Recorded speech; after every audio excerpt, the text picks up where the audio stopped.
Okay, we will start letting people in and start the webinar.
Okay, I think we can get started. Good morning, good afternoon, good evening, wherever you are today. And welcome to the Civil 7 Handover event. We are, of course, passing the baton from us, Canada, to France. And so this is going to be about an hour and a half of kind of going over some of the lessons learned from this year, going over some of the successes, and looking forward to next year and the plan that our French colleagues have for us in store next year. We have many interesting speakers coming up. A lot of content and interesting things to talk about. So let's just jump in right away. So before we actually get into the content and before we actually get into the discussions, I would like to go over a few housekeeping notes. So on the next slide, it shows you our kind of AI interpretation system here called Wordly. I highly recommend that you use it. We will be speaking both in English and in French. And so if you are not comfortable with those two languages, you don't want to miss anything, so please do join the Wordly. It's very simple, and I'll give you a second to do that. Donc, la présentation se fera en français et en anglais. Donc, si vous n'êtes pas confortable avec ces deux langues-là, s'il vous plaît, utilisez le service d'interprétation Wordly. C'est quand même facile à utiliser. Vous trouverez ici toutes les instructions pour l'utiliser. Donc, it is a webinar that we are doing today. So if you have any questions, if you would like to leave a comment for us or for the Canadian presidency or for the French presidency next year, please do so in the chat function. We have a lot of speakers, so unfortunately won't have time to kind of address some of the Q&A, but if you do have questions, we will look at the chat and we will take all of that back and into consideration. This will be recorded and we will upload it to the Civil7 YouTube channel. So before we do get into the content, I'd like to, of course, begin by acknowledging that we are gathered here or I am gathered here on the traditional territory of many nations, including the Mississaugas of the Credit, the Anishinaabe, the Chippewa, the Haudenosaunee, and the Wendat peoples. Today, this land is home to many diverse First Nations, Inuit, and Métis people. So I am what is colonially known as Toronto, and is also part of Treaty 13 signed with the Mississaugas of the Credit. Donc, pour nos invités internationaux, au Canada, une reconnaissance territoriale permet de rappeler que les endroits où nous vivons et travaillons se trouvent vraiment sur des territoires traditionnels de peuples autochtones qui en prennent soin depuis des temps immémoriaux. C'est une pratique simple mais significative pour honorer les histoires autochtones, souligner les impacts toujours présents du colonialisme et réaffirmer nos responsabilités en matière de réconciliation et d'établissement de relations respectueuses. Donc, à la prochaine diapo is today's agenda. As I mentioned, packed agenda today, lots of things. So we'll start with looking at 2025. a little bit of a look back, lessons learned, successes. Really excited to hear some remarks from our G7 Sherpa and from our working group coordinators. Then we'll look at a little bit of a more global stage. How does the C7 figure within other global forums? Then looking to pass the baton over to our French colleagues, hearing from their Sherpa team, as well as the coordinating body, Coordination Sud, and then we'll close it all off with a conclusion and call to action.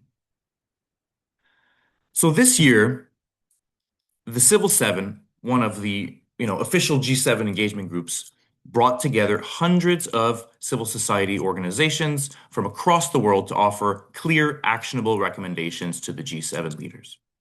Our message this year was really simple. The world is at an inflection point, and the G7 cannot stand still. We're seeing rising conflicts, climate emergency, deepening inequality, and shrinking civic space that are reversing decades of progress and creating instability that threatens all countries, including those in the G7. People everywhere are living with uncertainty, while civil society works on the front lines with shrinking resources. Alors que le G7 souligne son 50e anniversaire, son influence n'est plus acquise. Le C7 appelle aux dirigeants et dirigeantes du G7 à réinvestir dans la coopération internationale et à placer les personnes et la planète au cœur de chaque décision. Et ça, c'est en allant au-dessus des paroles pour poser des gestes audacieux et mesurables qui renforcent le multilatéralisme, protègent les droits et bâtissent un avenir plus juste, plus sûr et plus durable pour toutes et pour tous. So beyond this context, this is a little bit of the timeline that we were looking at this year. We really front-loaded the production of the communiqué, as you can see in the first few months, to really focus on advocacy and to really use the communiqué as a tool to bring forward these recommendations that global civil society has put together into the communiqué. So as you can see the timeline here, throughout, there were some working group meetings at the beginning. We had a global consultation in March as well to kind of broaden civil society engagement. And then, of course, we had the C7 summit as well as the G7 summit in June. And throughout, we really pushed our messages through bilateral meetings with our G7 Sherpa team, with some, different ministerial track leads throughout global affairs and other government ministries. We also kind of communicated our messaging through social media engagement. And so we had a lot of touch points throughout the year. I think that given this year's, there were a few difficulties, I guess, throughout the year. I would say, I think that the domestic political situation in Canada with an election in the first half of the year made some engagement just a little bit more. There were a few hurdles in terms of that engagement, and we understand that election periods are quite a challenge for many of us, and so that. I think that it was really important for us to stay reactive and to stay flexible in order to really be responsive to domestic and international issues as they came up. And so on the next slide,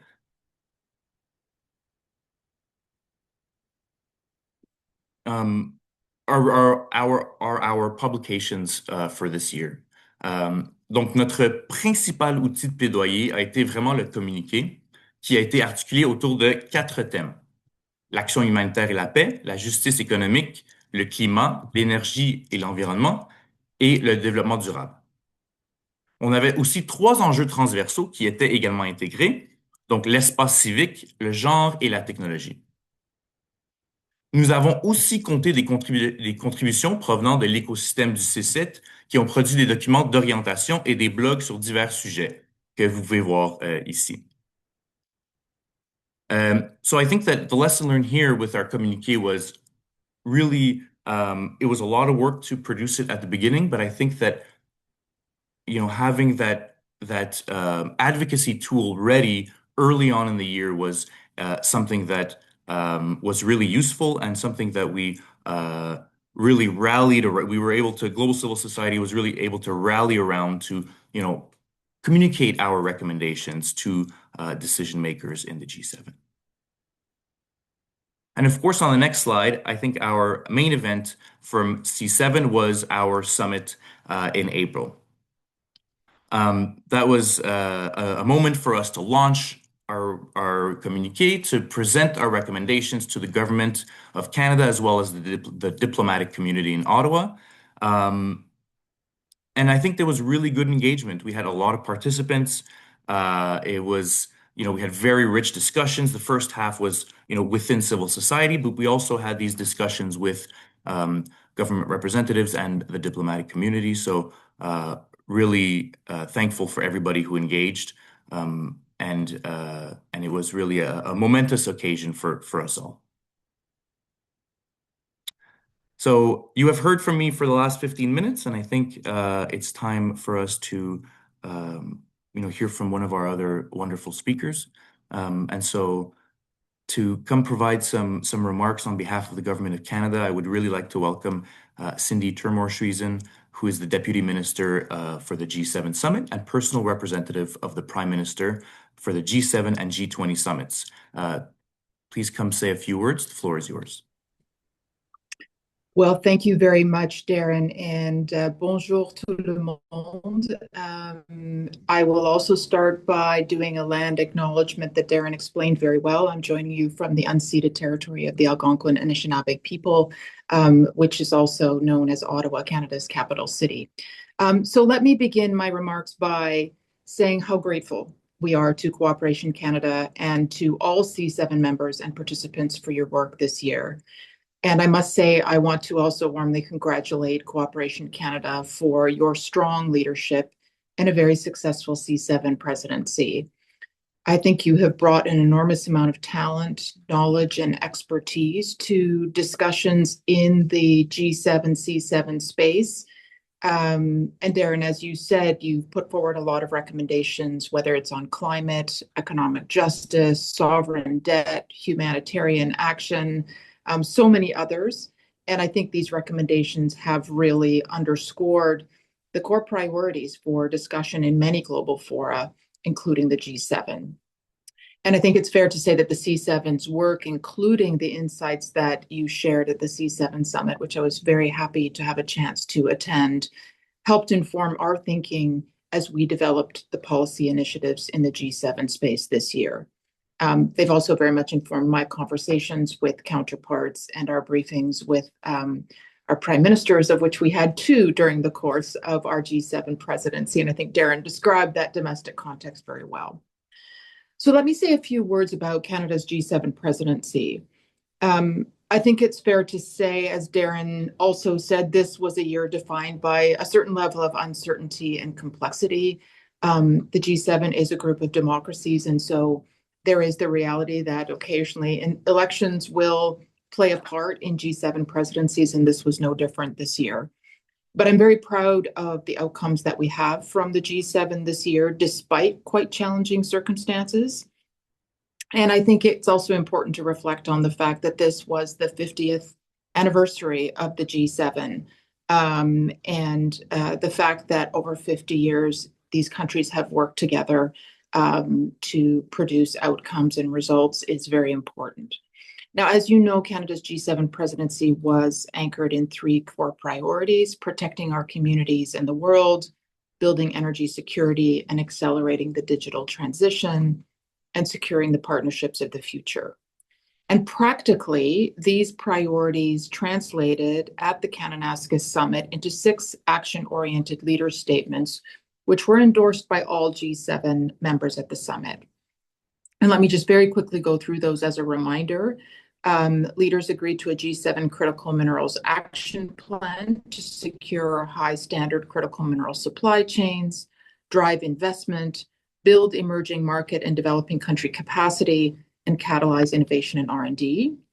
There was also a G7 leader statement on AI for prosperity to drive secure, responsible, and trustworthy AI adoption across public and private sectors, addressing the growing energy challenges of the digital transition, and work with emerging market and developing country partners to close global AI digital divides. We also had leaders agree to a Kananaskis common vision for the future of quantum technologies. And this was really about accelerating responsible development and harnessing the technology's economic potential, as well as safeguarding national and international security interests. The Kananaskis Wildfire Charter was the first ever comprehensive multilateral effort to build global capacity to prevent, respond to, and recover from wildfires. Quite a number of partner countries signed on to this at the summit. And I'm also very pleased to say that at the most recent COP in Belém, Brazil, additional countries signed on to this, and wildfires also was a topic of some importance there. So we're very pleased about that follow through with Brazil. Then there was a G7 leader statement on transnational repression. And this was really about fostering common understanding of the threat, to raise public awareness, and to promote response and accountability to counter foreign interference aimed at harassing, harming, and coercing our publics. And then there was a G7 leader statement on countering migrant smuggling by partnering with social media companies, targeting smugglers' finances, strengthening border management capacities, and raising awareness in origin and transit countries. And then finally, there was a leader statement on the Middle East. I think you're all aware of the context in June. And so this was an important thing for leaders to speak out on. All of these statements had an overarching chair statement that kind of laid out the broader Canadian perspective on this presidency. And I should also note, very importantly, Canada announced a number of measures and investments in support of G7 priorities, including measures in support of Ukraine, which was an important thematic for the G7 summit and has been a through line in many of the ministerials as well. And then there was a significant investment in support of building stronger economies and international systems. Almost $400 million towards catalyzing private capital towards economic growth and development projects around the world, and almost $550 million in guarantees for new development financing in Latin America and the Caribbean. So that was really the focus of the Leaders Summit. And as many of you know, there's been an enormous amount of ministerial activity in the fall because of our electoral context. The ministerials mainly happened in the fall. And I think this has been a really great opportunity to transform dialogue among leaders and statements by leaders into concrete action. And I'm very pleased that the C7 has continued to stay engaged through this period of ministerial activity as well. And maybe I'll just highlight in particular the development ministers meeting that happened in Washington a few months ago. We know that you met with the Canadian Secretary of State Sarai in advance of that, which I think was very helpful. And at that development ministerial, which was, I think, an important area of advocacy for the C7, I'm very pleased that ministers coordinated and strengthened the accountability and visibility of the G7 partnership for global infrastructure and investment, which many of you know as the PGII. And at that meeting, the G7 announced that we have now mobilized over $410 billion in investment for sustainable infrastructure in emerging markets and developing countries. And I think this is a very important milestone for the G7. The G7 also launched the G7 Infrastructure Investment Council, led by FinDev Canada, which is our development finance institution, in collaboration with the Investor Leadership Network. And this council is going to bring together G7 development finance institutions and institutional investors to accelerate private capital deployment in infrastructure across emerging markets and developing countries. And given the many challenges in the development cooperation space right now, I think this was a very important area of activity. Now, of course, even though we're in early December and the C7 is doing its handover, we aren't quite finished yet. There are actually a number of ministerials happening next week, including the G7 Industry, Digital, and Technology Ministers meeting, which will take place in Montreal early next week. Yesterday, there was just a virtual labor ministerial, and finance ministers will still be meeting as well before the end of the year. So quite a lot of activity left. And we obviously look forward to continued engagement from civil society and from the C7. Let me just close with maybe a few overarching remarks about, I guess, reflections on the year we've come through. I mean, I think as Darren said, this was a year of great uncertainty. When we started our presidency, we were not sure who Canada's government would be, and there were other elections around the G7 table as well. So we made the decision very early on to bring the G7 back to basics, if you will, to focus on some core thematics with a particular focus on the economic and foreign policy agenda, because we wanted to identify areas for practical cooperation and concrete outcomes. So the approach we took was very much centered in the sense that the G7 needs to continue to deliver results. And so that, I think, was an important and I think the right decision in retrospect, now that we look back on the kind of year we had. I will say, though, that even though the outcomes were very focused in a number of core areas, it didn't mean that the conversations weren't wider. And I think both at leaders level and ministerial level, there have been many discussions behind closed doors on much broader issues. Leaders, for instance, had in-depth discussions on the global economy, on Ukraine. And so it's very important to kind of remind ourselves that there's the outcomes, and then there's also the discussions on difficult issues that may not lead to outcomes immediately, but are important to have. And in that vein, I think the G7 communique was really important to inform our discussions throughout the year. I will say that engagement groups more broadly have been a huge support to the presidency this year and have been wonderful partners for us. The Business Seven, the Tech Seven, the Women's Seven. I would be remiss if I didn't also mention the Gender Equality Advisory Council, which has been a very important partner to us. And I'm very pleased that despite the context we worked in, we were able, in all of the statements that leaders agreed to in June, have references in some way, shape, or form to the importance of gender equality to those topics. And I think the Women's Seven, the Gender Equality Advisory Council, the C7, were very important to our ability to do that. And then finally, I will just say that the G7, of course, is so much more than the government track. And I think you are having this conversation on all the work that civil society in that space is doing together.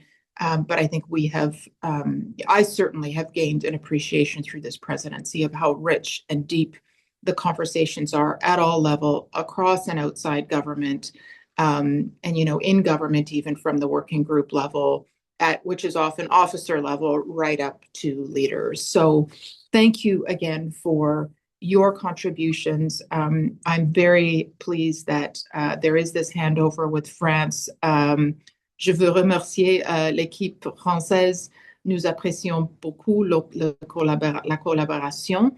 And we look forward to further collaboration in 2026. Thank you very much. And I will pass the floor back to C7. Thank you so much for your remarks. Really appreciate it. And I think that we really appreciate it on behalf of the C7 and Cooperation Canada. All our engagements with you and your team. We've engaged a lot with your team as well throughout the year. I think hopefully we bring richness into each other's work, and we look forward. Of course, as you said, the year's not over, but we look forward, for the following years as well to engage. So thank you very much. I'd like to turn it now to the working groups, which were really the core of the production of the communiqué and convening global civil society around important thematic priorities. And so I think if we start the PowerPoint again, thank you. We're going to have some our working group coordinators. So Paul, Andy, Oyebisi, and Harjeet, come say a few words about kind of how that process went on this year, but also what we can bring forward to France next year. So on that, I'd like to welcome Paul Farron on economic justice. Thank you, Darren. And please allow me to thank Cindy as well, the G7 Sherpa, for making time to join us today and for sharing all those thoughts. It's much appreciated. And thanks to everyone for joining this call today. So I'm Paul Farron. I'm the Director of Policy and Advocacy at Cooperation Canada. I also worked this year as National Coordinator for this Economic Justice Working Group and also had the honor to work as chair of the C7 this year. And I'll just start by highlighting that Patricia Miranda, that many of you know from Latin Dad, was our international coordinator and really wanted to make this presentation today, but she was unfortunately unable to join us. So I'll be doing that on her behalf and on behalf of this working group. The first point I'd like to raise is on some key recommendations that have resonated throughout the year and that would continue to resonate most likely into 2026. Firstly, we urge the G7 to support the full cancellation of unsustainable debt that countries simply cannot afford. And we help to, in doing so, we advocated for the building of a fairer global system in dealing with debt crises. And that really means going beyond small fixes. I think at this point, we're all aware that countries need a process that is fast, predictable, and equitable for all, the same for all lenders, and one that judges decisions not only on a country's ability to repay, but on its ability to protect people's rights and invest in their well-being. In 2026, France's role in the Paris Club and its support of the G20 common framework will most likely give it some leverage to push for deeper and faster debt solutions. On ODA and restoring ODA to its core purpose, that was another point of advocacy for the C7 this year. We urge the G7 to stop hollowing out aid budgets and to bring ODA back to what it is meant to do. And that is fundamentally about eradicating poverty and tackling inequalities. That means closing the gap between commitments and disbursements and resisting the diversion of ODA to domestic or commercial purposes. Again, in 2026, as a major DAC member, France can use the G7 to defend the integrity of ODA and improve transparency on what really counts as aid as well. One of the third major points of advocacy that we focused on was on tax justice and global tax reform. We called on the G7 to support the UN Framework Convention on International Tax Cooperation and to move toward taxing extreme wealth and corporate profits fairly. The UN Tax Convention process shows both the promise and the resistance that we have faced, including from Canada. There is clear momentum, but progress remains slow. Next slide. Thank you. On global momentum and what civil society and the C7 added this year, if there's one shift we have seen in 2025, I think it is that the debate is no longer whether the international financial architecture must be reformed, but the debate has really shifted to how and for whom. Civil society helped move the conversation from technical fixes to questions of power, governance, and responsibility. The C7 is only one part of our ecosystem, and in collaboration with global civil society movements, we brought a coherent economic justice agenda into global spaces. We helped ensure that the call to tax the super rich could not be ignored. We helped secure intergovernmental processes that can be stepping stones toward a UN debt convention. Those are real, but fragile wins. 2026 will be critical to avoid losing momentum from Sevilla and from the tax and debt debates that have followed. And the G7 has an opportunity going forward on economic justice to be a champion and to use its different tracks, World Bank IMF meetings in Thailand next year, and what looks like it should be a difficult G20 year to work on systemic reform instead of crisis management. So on that point, thanks for your attention. I will hand it back to Darren. Thanks, Paul. I think that we can go directly to Andy next. Thank you, Darren. Hi, colleagues. I will be speaking in both English and French, so I hope that you're all set up for interpretation if you need it. So knowing that the political space to push for more ambitious recommendations was really tight this year, the Humanitarian Action and Peace Group adopted a much more defensive posture to really focus on safeguarding international humanitarian law and core humanitarian principles. So first, we called for reversing the global retreat from humanitarian commitments. With needs rising almost everywhere in the world, our message to the C7 countries or G7 countries was really simple. It was that they could not continue cutting on aid while claiming leadership. So we asked to protect and rebuild predictable needs-based funding. Second, we stressed the importance of upholding IHL across all crises, not just selectively. And so protecting civilians, ensuring access, and allowing aid organizations to operate independently was non-negotiable. Third, we emphasized the need to invest in long-term and anticipatory action, our points being that we cannot keep responding to the same crisis year after year without putting in the proper early warning systems and long-term financing needed to break the cycle. We also highlighted the need to invest in peace building and conflict prevention, strengthen the role of multilateral development banks in fragile settings, and more importantly, center communities. So that means investing directly in local organizations, women-led groups, indigenous actors, migrant and refugee-led networks, and frontline responders who are the closest to the needs. I also really want to thank everyone who's engaged in the group, in the HPAG here in Canada, and special thanks to Kate Monroe of Action Against Hunger in the UK, and Martin Hartberg of the Norwegian Refugee Council, who really helped steer the group. I'll now move on to the recommendations for this year, and I'll speak in French. En termes de recommandations pour l'année prochaine, je suggérerais que nous nous appuyions sur les orientations du Humanitarian Reset, qui appelle à des réponses beaucoup plus efficaces, à un rôle accru pour les acteurs locaux et nationaux, à une approche durable et à un renforcement de la redevabilité au sein du système humanitaire. La déclaration de Charlevoix des ministres des Affaires étrangères du G7 cette année en mars offre également une base solide pour assurer un suivi sur l'année prochaine. Elle réaffirme des engagements clés, notamment sur l'accès humanitaire, la protection des civils, le respect du DIH et un financement adéquat. Elle pourrait également servir de référence pour les futures recommandations.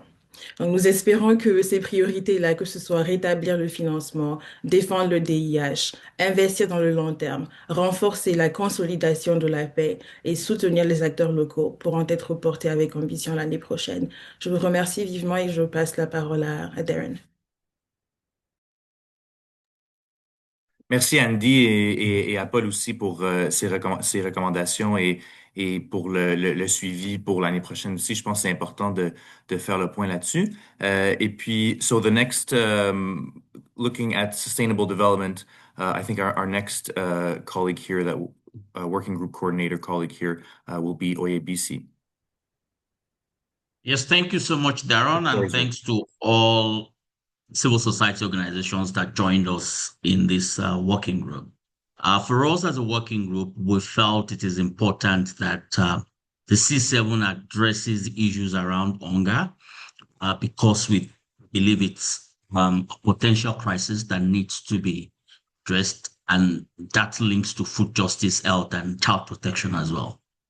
We did also felt that a healthy society is a resilient society.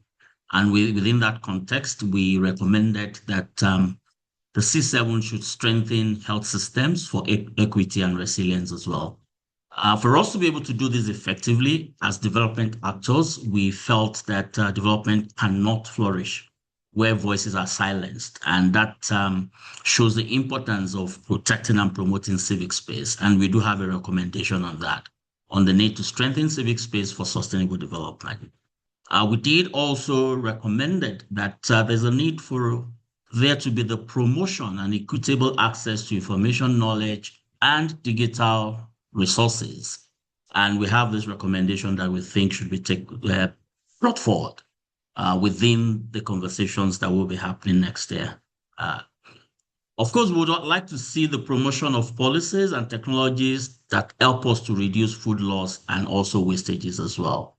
And for us as a group, the key takeaways from all of these conversations is the need for civil society to engage strategically, technically, and also be apolitical as much as they can in a way that ensures that we can continue to keep demands on the front burner. The other key takeaway is the need to now monitor implementation between C7, this C7 and C8 as well, and see what progress we are making and how this is helping us to ensure that this is not just a talk shop, but it's an action shop. Again, principle of ensuring that no civil society voice is left behind. This must be part of the principles that will guide, that should guide the conversations going forward. Over to you, Darren. Thanks, OABC. Really important point there. This is not just a talk shop, but an action shop. I think I made the point on that at the beginning as well for the C7 and the G7. So thanks for reiterating that and all of the top policy priorities. Now I'd like to pass it to Harjeet, who is the international coordinator for the Climate, Energy, and Environment Group, of which I was also the national coordinator. So over to you, Harjeet. Thank you very much, Darren, Paul, and the entire Corporation Canada for organizing this event and, of course, holding the whole process so competently and with a lot of inclusion that we experienced. So my presentation is slightly different, but before you look at the slides, let me just talk about some of the content that my colleagues from other groups have talked about. So, of course, from the Climate, Energy, Environment Group, we did focus on how we do expect G7 to show bold leadership, and particularly on the issue of climate finance, which we still don't see much progress, and upholding science, equity, justice, and accountability, and making a transition to a green, resilient, and sustainable world. And especially when we see disasters all around us, not only in developing countries alone, even developed countries are facing the wrath of climate impacts. At the same time, we also see climate disinformation and often backed by fossil fuel interest. And how do we tackle that? We also see how climate and environmental activists are under attack around the world and how their safety is threatened and how G7 must take concrete steps to safeguard them and the issues that they have been raising. We also called out G7 to match this particular moment with courage and responsibility, and particularly taking bold actions and by committing to a fast and fair transition away from fossil fuels. Unfortunately, this COP again failed to include the words fossil fuels, but we have seen many leaders stepping up and showing the courage to now start a process. And we would like G7 to engage with that process that Colombia and the Netherlands are now starting in April. On finance, I must say, we did demand hundreds of billions of dollars for adaptation, for loss and damage, and we actually need trillions if we need to make a transitioning away from fossil fuels, but finance is not really coming through. Thanks, Cindy, for mentioning the initiatives that Canada has taken and as part of G7 collective. But I must mention that as you see that the gap is really widening. When we need trillions, we are seeing only billions coming in. So that remains an unfinished agenda. And we continue to emphasize that G7 must play a key role in mobilizing those trillions of dollars and particularly ensuring that grant-based finance is available. Now, coming to the points that I mentioned on the slide, and this is to highlight the process that we followed as part of the C7 process.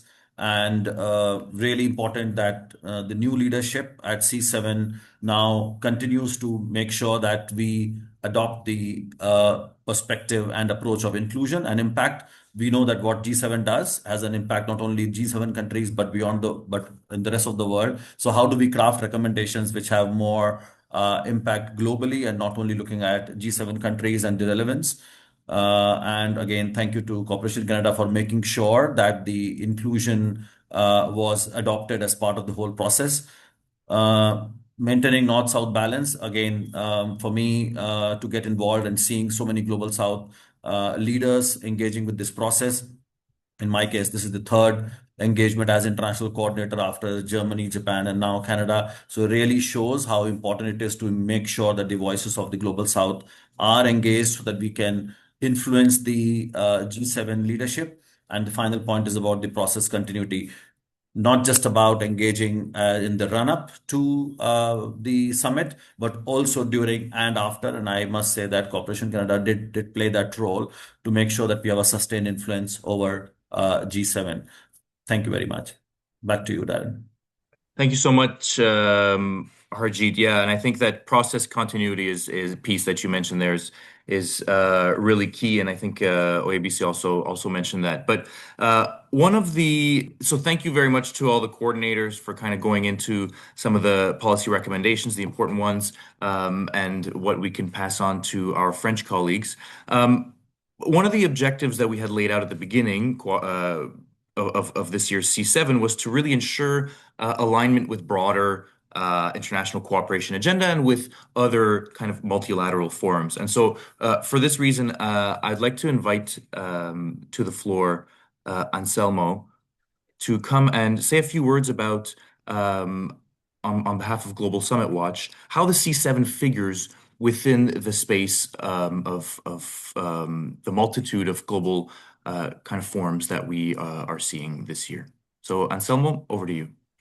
Okay, thank you very much for this invitation. And first of all, I would like to congratulate C7, especially Corporation Canada, for managing the process very well, and hope same will continue next year with France.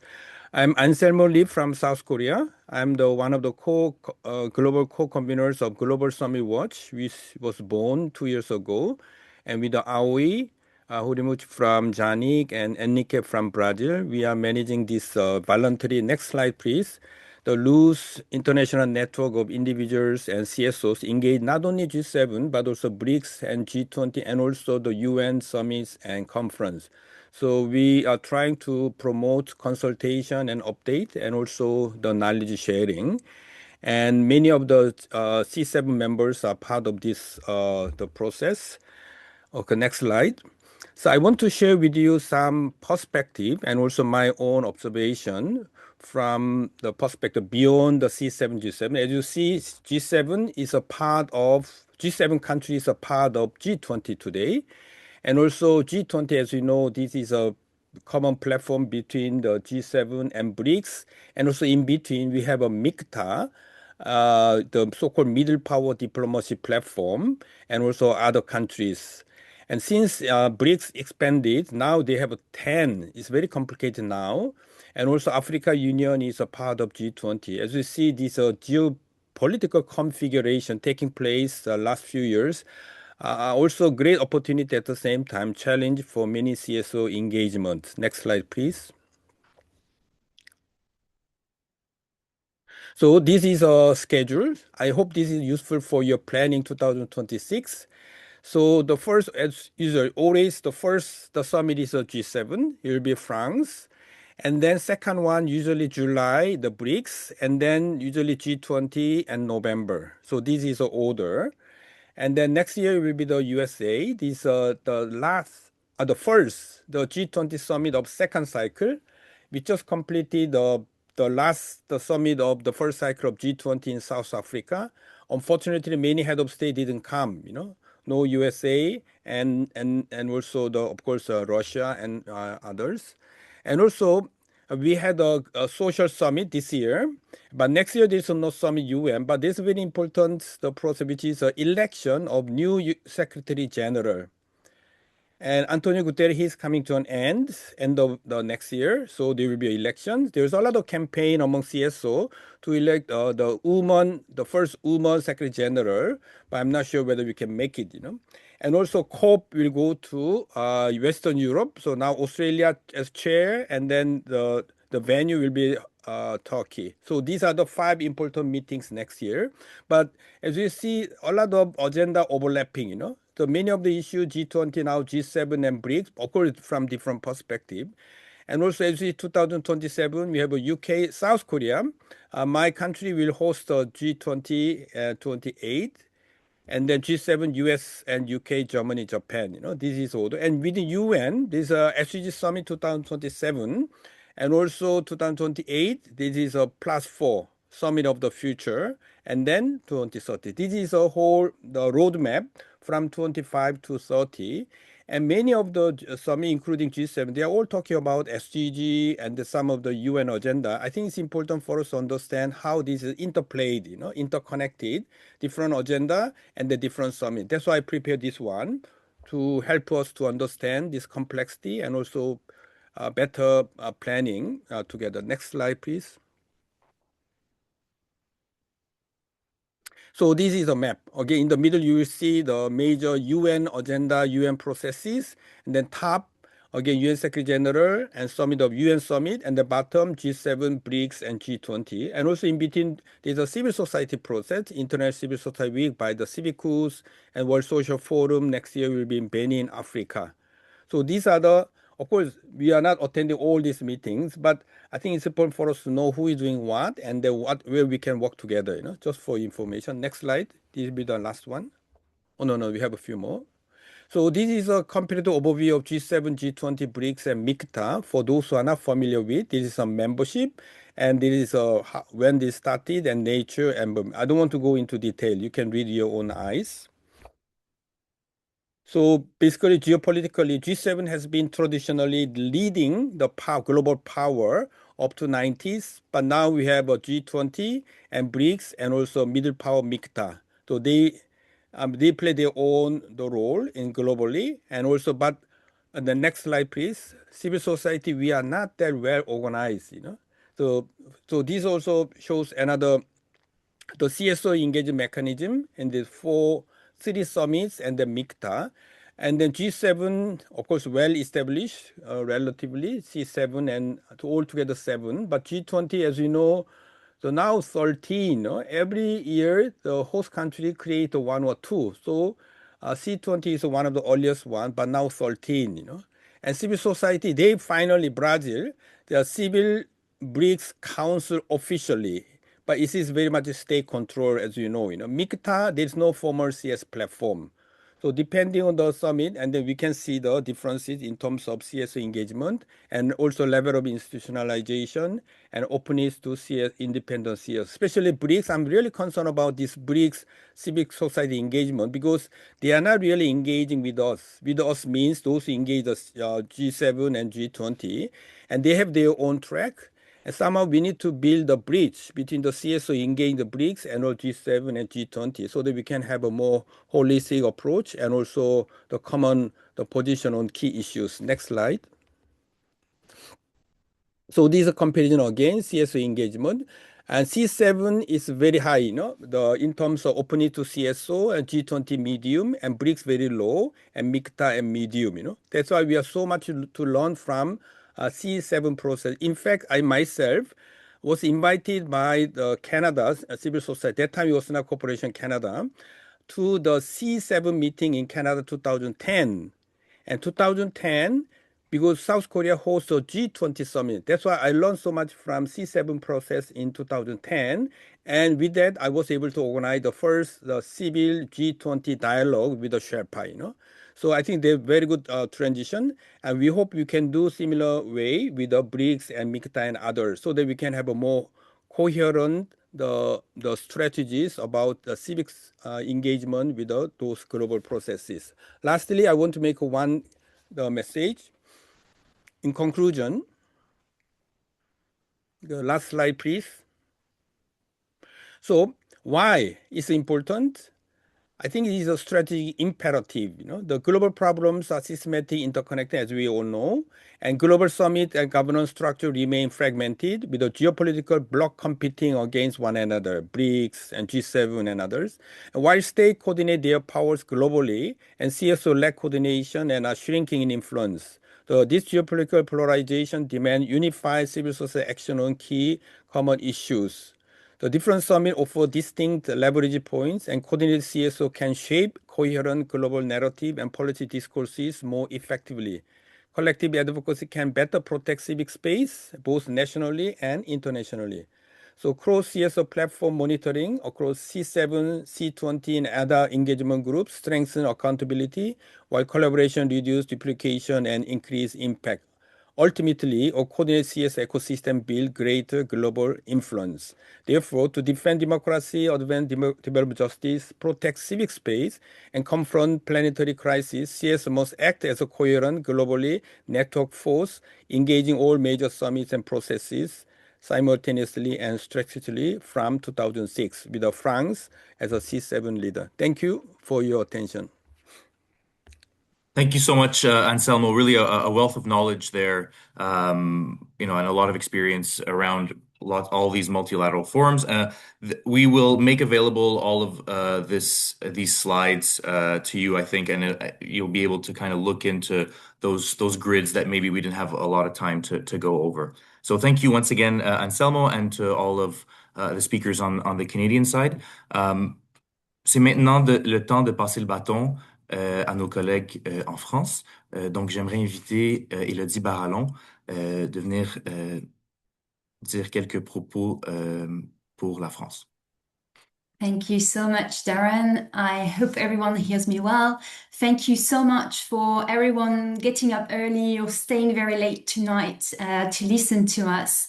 We're very thankful for the feedback you're sharing and for this handover meeting, which is very important to us and very dear to Coordination Sud, to capitalize on all the great work that has been achieved this year by Coopération Canada and all partners of the C7. Before I introduce what Coordination Sud has in mind for 2026, I'd like to invite our French G7 Special Advisor to the Sous-Sherpa, Mr. Vergès, to say a few words.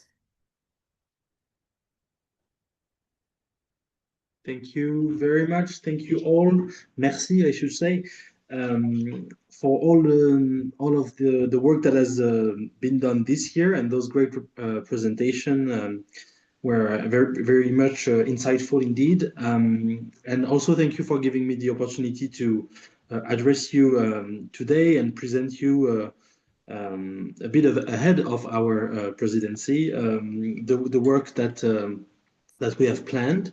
And I should say a special thank you for Cooperation Canada for organizing this meeting, and for Coordination Sud, with whom we are very eager to start working on this presidency as well. So through the many lessons that we've learned, and the conversation that we aim on building on, the glimpse that was given by Cindy was very useful on that. We very much want to build on this conversation. The G7 summit next year will aim to address two major issues which are connected to each other. The first one is the major macroeconomic imbalances, and the second one, which is somehow a consequence of the first one, is the weakening of the traditional development aid system. So let me just say a few words about the first pillar, and then I will move on to the second one. We believe that on the macroeconomic imbalances, the situation calls for definitely a better global coordination of our respective economic policies. I believe I'm being realistic in stating that these economic imbalances are catalysts for geopolitical tensions, trade tensions that today affects us all within the G7 and much beyond. And so these tensions, which we've seen have been palpable through the G7, have also affected the conversation within the G20 and also amongst BRICS countries. So the G7 presidency will aim to establish a common framework of understanding of these imbalances and define shared principles for a better global and fairer global economic governance.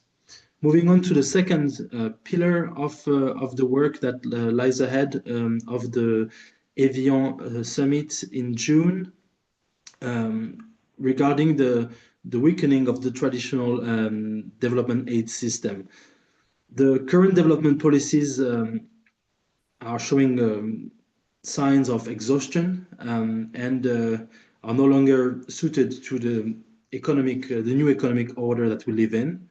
And so ODA has become also a matter of domestic policy and politics within G7 countries, not least in France, for those who are familiar with the current budgetary conversation in our country. But I know it goes much beyond. So we propose here to, in a way, return to the basics and also to modernize the current ODA system through the questioning of its efficiency, the way we actually measure ODA today, and also by demanding better results and modernizing the existing instruments. The current frameworks must be optimized to try and reduce aid fragmentation, but also strengthen interoperability, for example, through advancing the reform of the OECD Development Assistance Committee, which is a framework that dates back from the 1960s and still define what ODA is today.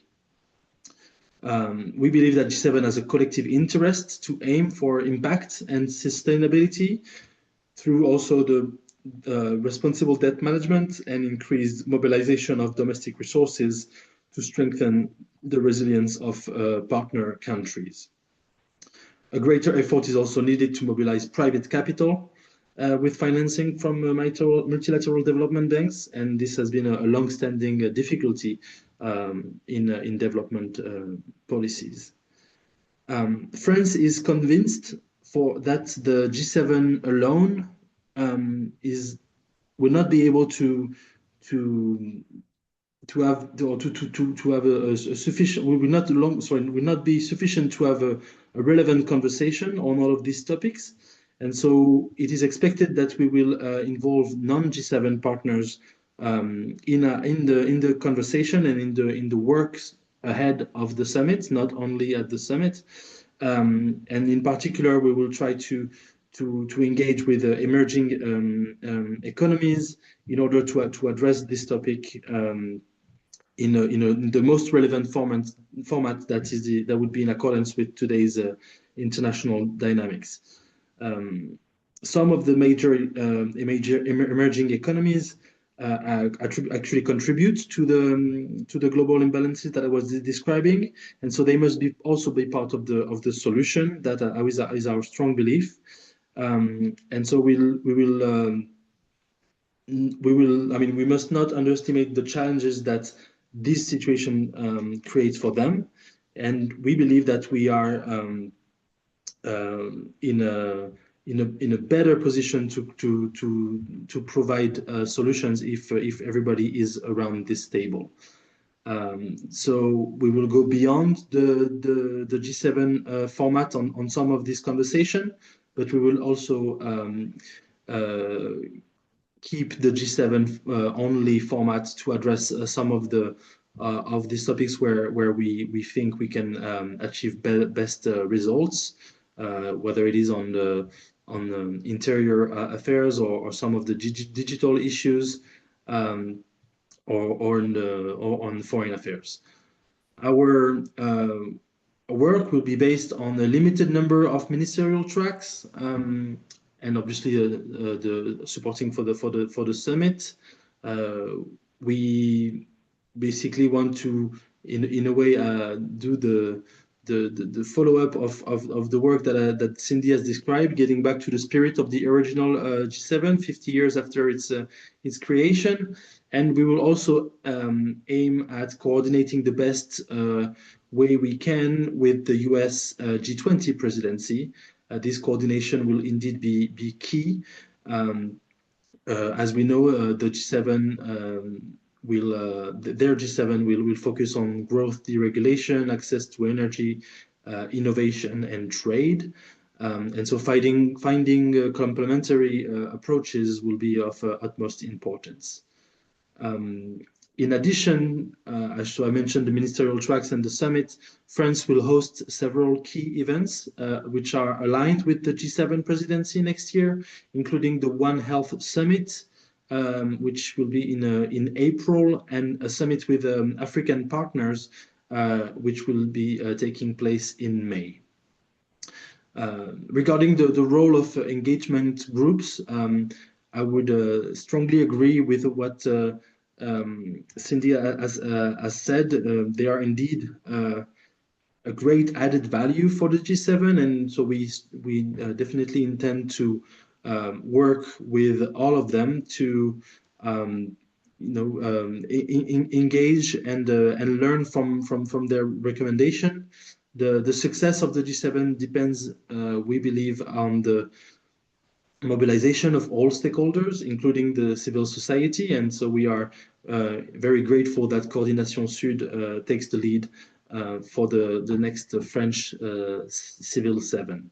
We are counting on Civil7 to represent NGOs within the G7 and to be a driving force for proposals on these issues in the year to come. Thank you very much again for giving me the opportunity to speak with you today, and I look forward to keeping on the good work. Thank you. Thank you very much, Mr. Vergès. I'll pursue and add on a little bit to the context before presenting what Coordination Sud has in mind for the Civil7 2026. If we could have the slide onto the context page, please. So we are at a time of great challenges, especially for people in situations of poverty, exclusion, discrimination, and conflict. While at the same time, there are questions on multilateralism and, as exposed by Mr. Vergès, on its efficiency and how to re-engage and meet previous commitments and re-enhance some joint ambitions. What we have identified, and we can move on to the next slide, please, is beyond the very obvious objectives of the C7 as to amplify the voice of the civil society, is that we will have at the heart of 2026 C7, as Coopération Canada already done this year, to increase the inclusion of Global South. We would like to make it as inclusive as we can, and that is very dear to us, to have this expression of the broad global civil society on international solidarity issues. We would like also that sequence to be an opportunity to strengthen the dialogue among civil societies, but also between civil society and public authorities and state representatives. And we would like the C7 to be a motto for promoting fairer and more inclusive global governance. As Mr. Vergès just said, it is very important that the Global South is part of the discussion for many decisions to be made that will impact and hopefully bring solutions to the global stakes we're facing. We at Coordination Sud have identified already throughout our initial discussion some concrete proposals. Those will be further discussed and developed with members and partners among the steering committee, but also the thematic groups. But there are two main work streams that we have identified that are complementary to what the French presidency has in mind for the G7. We'd like to offer to move from a voluntary contribution system to maybe a more mandatory system through taxation, as to re-equip the means and the financial means for this development aid system, but also to not lose the support to civil society. We've seen a lot of situations throughout the world where civil space is shrinking, where the freedom of association is threatened, where civil society organizations struggle more and more to express the voices of the communities they're working with and for, and to intervene to support the people they're meant to deliver services to. So what we would like to bring forward to the next G7 are some concrete proposals for concurrently strengthening both public actors and civil society, as that double investment will be the only means to develop the rule of law. If we pass on to the next slide, very quickly, how we see giving voice to civil society at the G7 summit. So very like Coopération Canada and our predecessors has done, we intend to consult both at national and international level our partners to coordinate with the existing bodies and the associated members, and to capitalize on all the work that has been presented and all the recommendations that are already being discussed this year, to dig in and make further concrete proposal. What I think will be our focus is to have concrete, actionable recommendations. What we would like to come up with next year's C7 is some very few actionable actions, the actionable recommendations for actions to be taken after the G7. And I think that's where the French presidency is also very much looking at pragmatic and very concrete solutions for the challenges we're facing. Advocating, well, I guess it's like very common activities that all the C7 are doing, so nothing revolutionary there. I'll pass on to how we see it organized, because that's where you fit in. I see there are over 50 people connected, and I'm sure we will be working with you, with many of you in the coming months. So just to confirm that we are already in close coordination with the W7, as it happens to be led by one of our member organizations, Equipe Up. So there will be a strong link between the C7 and the Women 7. We are also Coordination Sud leading the NGO group at the National Council for Development and International Solidarity, which is an open consultation between various development and international solidarity stakeholders who discuss objectives, guidelines, and the coherence of and means of the French humanitarian and development policy. So that's a dialogue space where we intend to also prepare both C and G7.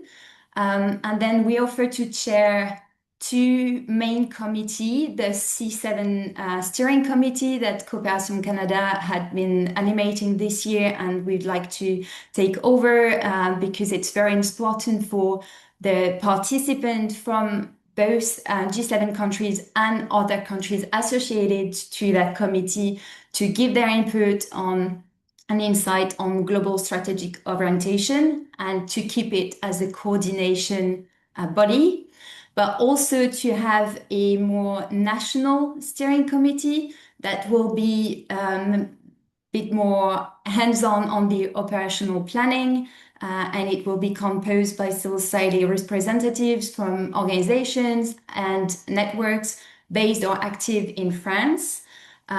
This is intended to have recommendations made both towards France as a member of the G7 and presiding the next year G7, and the G7 itself, because we have kind of two levels of advocacy at stake here. In terms of the thematic working group, we'll very likely lead the one more focused on international solidarity issues that are dear to our own member organizations, such as ODA and the governance of international ODA, human rights, civic space and enabling environment for civil society organizations, but also international humanitarian rights, and then see what other thematic are being brought forward by other organizations willing to contribute to C7 and how we can organize that. So those are a few suggestions because we already identified persons and organizations interested in working on those, but they're not exhaustive and they're not set yet. So do feel welcome to get in touch with us and say whether you want to continue the work that has been ongoing this year through the coordination of Coopération Canada, or any new thematic that you'd like to work on so that we can come up with a group that could work together, come up with some good recommendations that would feed the joint declaration, civil society declaration, or joint position. In terms of the activities, same, we'll keep it very much like what has been going on this year. And if we can move on to the next slide, you'll have the timeline of that. So we already identified that the W7 will have their first national and handover workshop just before the very first national C7 workshop next week. So that will be held at national level, and we do intend to very swiftly afterwards launch the international thematic working groups. So what we'll do is, after this handover, to also take over the animation of the International C7 Steering Committee, and would like to convene a meeting early 2026. And that will help us set up a work plan for the following months. In orange, you have a few key events that Mr. Vergès already mentioned. We have also identified the National Humanitarian Conference as a key step towards our C7 and then the G7. We will hopefully be able to have everything in place to organize our C7 as early as possible, possibly early April, so that our recommendations can then be discussed in the G7 ministerial meetings, and we have plenty of time to have that back and forth before the actual G7 in Evian mid-June, and then work at what we do with that final communique and those recommendations, and how we take it further with the following takeover of the C7 in the USA. I'll now pass on the floor to Yolène Guerif, who is our Vice President, to say a few words as a call for action. Hello everybody, thank you Elodie. I will talk in French, sorry, because I'm more comfortable in my mother tongue.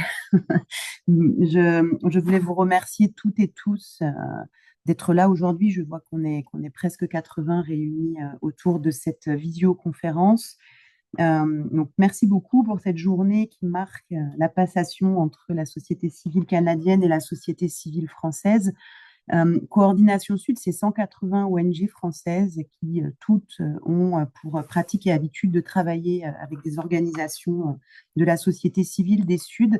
Et c'est quelque chose qui nous tient à cœur. Je retiens, moi, cette recommandation très forte de l'ensemble des groupes de travail et de votre communication au G7 de l'année dernière.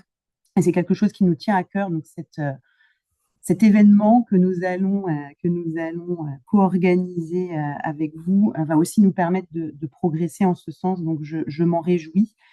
Comme l'a dit Elodie, les temps de préparation vont être très courts, très intenses. Coordination Sud et toute son équipe sont très habitués des activités de plaidoyer au niveau national et international, mais je suis sûre qu'on aura besoin de toute votre expertise, de toutes les forces vives qui se sont impliquées l'année dernière aux côtés de Coordination Sud pour faire de cet événement un succès. On sera vraiment preneurs et preneuses de vos conseils, de vos recommandations, de vos analyses de manière à faire au mieux. J'insiste donc, mais Elodie l'a déjà dit, sur les 2 prochaines échéances très importantes qu'on va mettre très très vite en place dès le tout début janvier. Le lancement de ce comité de pilotage international qui va préparer l'événement. Vous êtes évidemment très chaleureusement invités à contribuer si vous le souhaitez, donc toutes les personnes présentes ici, les forces vives de votre connaissance, les plateformes nationales de votre connaissance qui ne sont pas présentes aujourd'hui sont très chaleureusement invitées à se faire connaître auprès de Coordination Sud, sans protocole. Un simple email suffira au mail information@coordinationsud.org et les collègues prendront très rapidement contact avec vous.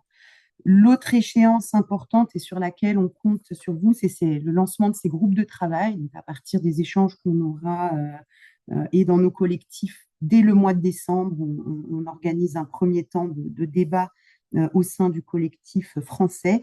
Là aussi, faites-vous connaître de la même manière, de la même façon, si vous souhaitez contribuer à ces réflexions. Ce sera un plaisir, là encore, de pouvoir vous appuyer sur vos réalités, vos connaissances et vos expériences.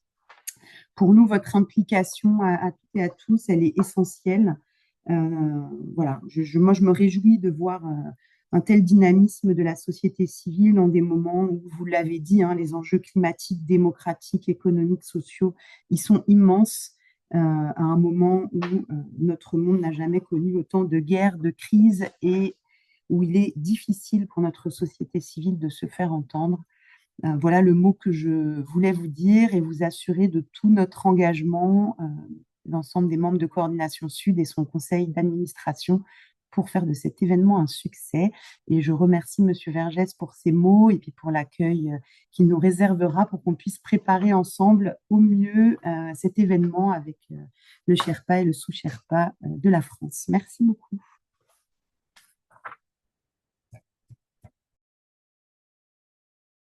Je vous repasse la parole, Daron. Merci.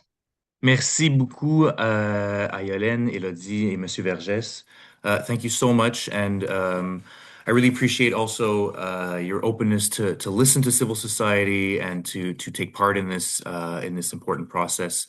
And a huge thank you for taking it over, and a huge thank you. Your plan looks really solid, and I look forward to engaging next year, of course, with the French C7 presidency.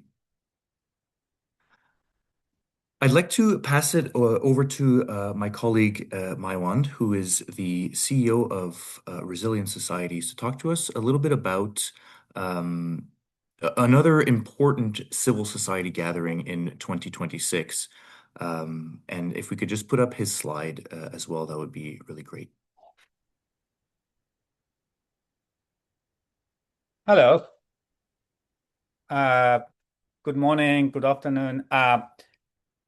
My name is Maiwand Rahyab. I'm the CEO of Resilient Society, which is a Canada-based global organization focused on protecting and promoting civic space globally, particularly in countries under repression. So all of that, I was really pleased that in the conversation so far, there were a couple of times mention of civic space and how it is shrinking. And also, I like the focus on solidarity. Colleagues from France mentioned a couple of times. So, in line with that, and something that was actually triggered by Canada's G7 presidency was this idea of coming up with a global summit on civic space to galvanize collaboration, interest, and momentum in the protection of civic space around the world, particularly in countries where it's under pressure. So we are pleased and proud to partner with Cooperation Canada to convene the first or the inaugural Ottawa Civic Space Summit that's taking place on April 21st to 23rd in Canada. We're expecting over 500 global participants from civil society, from frontline defenders, global South CISOs, foundations, philanthropy, governments to come to Ottawa and this for this inaugural summit, which will then become an annual global space going forward for all the stakeholders who are who care or are worried about the shrinking of civic space and how we can collectively strategize and build momentum and take action to protect and safeguard civic space, which is foundation to everything else we do. So the summit has three objectives. It's to defend. The first day of the summit will be focused around defense of civic space in a way how we are withstanding the current threats and attacks that we are facing. The second day will be more on reclaiming civic space, discussing issues from polarization all the way to digital repression and all of that. And the third day, which is going to be focused on reimagining civic space, which is what are our plans for the future, how we can collectively, as the global community of stakeholders concerned about the shrinking of civic space, work together to chart a path forward, which is for a more open, vibrant civic space. That's the plan. We will have a number of consultations in the lead up to the summit. We're also hoping to launch a 10-year roadmap for the future of civic space. It's called Vision 2035, which will be a 10-year roadmap, forward-looking roadmap that helps us sort of imagine a future that is free and open and protected.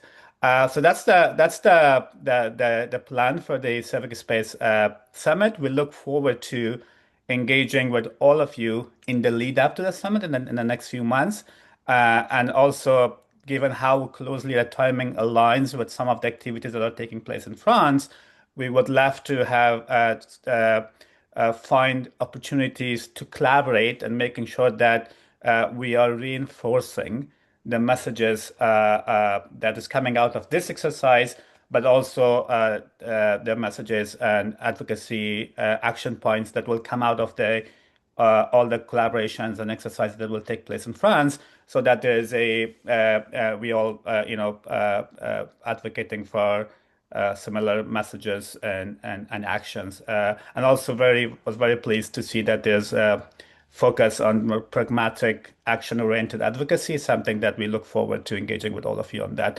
I'm sure the link for the website and all the information is shared in the chat.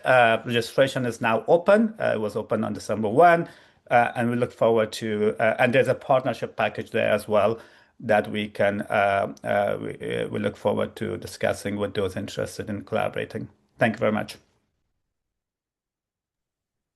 Thank you so much, Maiwan, for this. And I think I just want to pick up very quickly. We don't have a lot of time left, but I just want to pick up on something that you and Anselmo also said is, that a lot of these issues and conversations are overlapping, but coming from different perspectives, of course. But I think, like you mentioned, Maiwan, it's so important to have coherence, to collaborate, to coordinate on, our advocacy and on our messages. So thank you very much, and look forward to attending that as well. I'd like to pass it over to Paul Farron to close us off here as chair of this year's C7. Merci. Pardon, merci Darren. Alors que nous concluons le processus du C7 cette année, je tiens d'abord à remercier tous ceux qui l'ont rendu possible.